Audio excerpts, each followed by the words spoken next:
नमस्कार दोस्तों। आज के इस एक्सप्लेनर में हम एक ऐसे टॉपिक पर बात करने वाले हैं जो हम सबकी जेब पर सीधा असर डालता है, यानी कि महंगाई। लेकिन क्या आपने कभी सोचा है कि हर तरफ जो ये महंगाई की चर्चा होती है उसका असली इंजन क्या है? जी हां, वो है कच्चा तेल। आज हम इसी चक्रव्यूह को डीकोड करेंगे और समझेंगे कि वैश्विक कच्चे तेल की कीमतों का हमारे रोजमर्रा के जीवन से क्या अटूट रिश्ता है। फटाफट आज की इस चर्चा का रोड मैप देख लेते हैं। हम शुरुआत करेंगे तेल और महंगाई के रिश्ते से, फिर समझेंगे कि आखिर तेल इतना महंगा होता क्यों है। उसके बाद देखेंगे कि इसका हमारी रोजमर्रा की जिंदगी, समाज और पूरी अर्थव्यवस्था पर क्या असर पड़ता है, और अंत में बात करेंगे कि सरकार इसके लिए क्या कर रही है और हमारे सामने आगे का रास्ता क्या है। चलिए शुरू करते हैं। तो सबसे पहले बात करते हैं इस पूरी कहानी के फाउंडेशन की। आखिर कच्चा तेल या क्रूड ऑयल पूरी ग्लोबल इकोनॉमी की रीढ़ की हड्डी कैसे बन गया है? देखिए, जब हम तेल के दाम की बात करते हैं ना, तो ज्यादातर लोगों को लगता है कि बात सिर्फ गाड़ियों में डलने वाले पेट्रोल या डीजल की हो रही है, पर असल में ऐसा बिल्कुल नहीं है। कच्चा तेल धरती के अंदर से निकाला जाने वाला एक ऐसा प्राकृतिक खनिज है जिससे सिर्फ ईंधन ही नहीं बल्कि प्लास्टिक, कॉस्मेटिक्स और यहां तक कि कई जीवन रक्षक दवाइयों के रसायन भी बनते हैं। मतलब आप कह सकते हैं कि हमारे मॉडर्न इंडस्ट्री और ट्रांसपोर्टेशन की पूरी बुनियाद इसी पर टिकी है। अब भारत की निर्भरता का ये आंकड़ा सच में थोड़ा चिंता में डाल देने वाला है। भारत अपनी जरूरत का लगभग 80% कच्चा तेल विदेशों से आयात करता है। हमारे देश में इसका उत्पादन सिर्फ 20% ही होता है। अब इसका सीधा सा मतलब ये हुआ कि दुनिया के किसी भी कोने में अगर थोड़ी सी भी हलचल होती है ना, तो हमारा लोकल मार्केट तुरंत कांप उठता है। अब सबसे बड़ा सवाल ये उठता है कि आखिर ये तेल महंगा क्यों होता है? ऐसा क्या होता है कि एक बैरल तेल हम तक पहुंचते पहुंचते हमारे बजट को हिला देता है? दरअसल जो पैसा हम और आप पेट्रोल पंप पर देते हैं वो सिर्फ उस कच्चे माल की कीमत नहीं होती। उस बेस प्राइस के ऊपर कई सारी परतें चढ़ी होती हैं। अंतर्राष्ट्रीय कच्चे तेल की मूल कीमत में जब केंद्र और राज्य सरकारों के भारी भरकम टैक्स और विदेशी मुद्रा विनिमय दरें यानी एक्सचेंज रेट्स जुड़ जाते हैं, तो एक तरह से टैक्स का एक बड़ा सा पहाड़ खड़ा हो जाता है और फाइनल प्राइस आसमान छूने लगती है। अगर हम इसे थोड़ा ब्रेक डाउन करें तो कीमतें उछलने के पीछे मुख्य रूप से 5 कारण निकल कर आते हैं।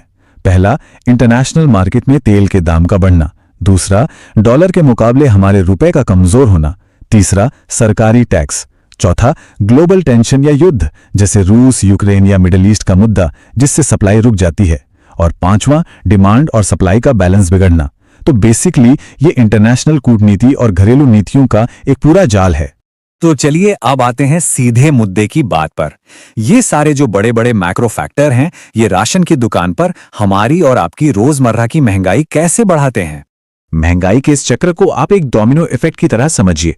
सबसे पहले डीजल महंगा होता है। जैसे ही डीजल के दाम बढ़े, ट्रकों से सामान लाने ले जाने का खर्च बढ़ गया और खेतों में ट्रैक्टर चलाना भी महंगा हो गया। और इसका सीधा नतीजा क्या होता है? हमारी थाली का खाना, सब्जियां, अनाज और दूध जैसी बुनियादी चीजें तुरंत महंगी हो जाती है। ये एक ऐसी चेन है जो एक बार शुरू होती है तो आसानी से नहीं टूटती। और बात सिर्फ खाने पीने के सामान तक रुकी नहीं है। सोचिए, जिन कारखानों में जनरेटर डीजल से चलते हैं वहां प्रोडक्शन कॉस्ट बढ़ जाएगी। जिन इलाकों में बिजली तेल पे निर्भर है वहां बिजली महंगी हो जाएगी। इस सब का रिजल्ट ये होता है कि मार्केट में आने वाली लगभग हर एक मैन्युफैक्चर की गई चीज की कीमत बढ़ जाती है और एक आम घर का बजट पूरी तरह से डगमगा जाता है। अब जरा इसके थोड़े बड़े और गहरे असर की बात करते हैं। इस महंगाई का हमारे समाज और पूरी राष्ट्रीय अर्थव्यवस्था पर कितना भारी प्रभाव पड़ता है। यह हमें एक बहुत ही वास्तविक और मानवीय पहलू को समझना होगा। लोग अक्सर कहते हैं कि जब हर चीज महंगी होती है तो सबसे पहले आम आदमी का बजट ध्वस्त होता है, और ये एकदम सच है। सबसे गरीब तबके के लिए 2 वक्त का भोजन जुटाना एक बड़ा संघर्ष बन जाता है। और मध्यम वर्ग, वो ये देखते हैं कि बच्चों की शिक्षा या किसी मेडिकल इमरजेंसी के लिए बचाई गई उनकी पाई धीरे धीरे खत्म हो रही है। ये सिर्फ आंकड़े नहीं है दोस्तों, ये लोगों की जिंदगियां हैं। इस नुकसान को अगर हम दोनों पहलुओं से समझें तो तस्वीर काफी साफ हो जाती है। सोसाइटी की तरफ देखें तो गरीबों को खाने की तकलीफ है, मध्यम वर्ग की सेविंग्स गिर रही हैं, कंपनियां कॉस्ट कटिंग के चक्कर में नौकरियां निकाल रही हैं जिससे बेरोजगारी बढ़ रही है और अमीर गरीब की खाई और चौड़ी हो रही है। वहीं इकोनॉमी की बात करें तो महंगे इंपोर्ट से देश का व्यापार घाटा बढ़ रहा है, करेंसी कमजोर पड़ रही है, हमारी इकोनॉमिक ग्रोथ धीमी हो रही है और सरकार के पास दूसरी विकास योजनाओं के लिए फंड्स ही नहीं बच रहे हैं। तो क्या इस पूरे मामले का कोई इलाज नहीं है? बिल्कुल है। आइए देखते हैं कि इन भारी दबावों को कंट्रोल करने के लिए सरकार क्या कदम उठाती है। सरकार इस स्थिति को संभालने के लिए मुख्य रूप से कई इंटरवेंशंस करती है। जैसे लोगों को तुरंत राहत देने के लिए ईंधन पर लगने वाले सेंट्रल और स्टेट टैक्सेस को समय समय पर घटाया जाता है।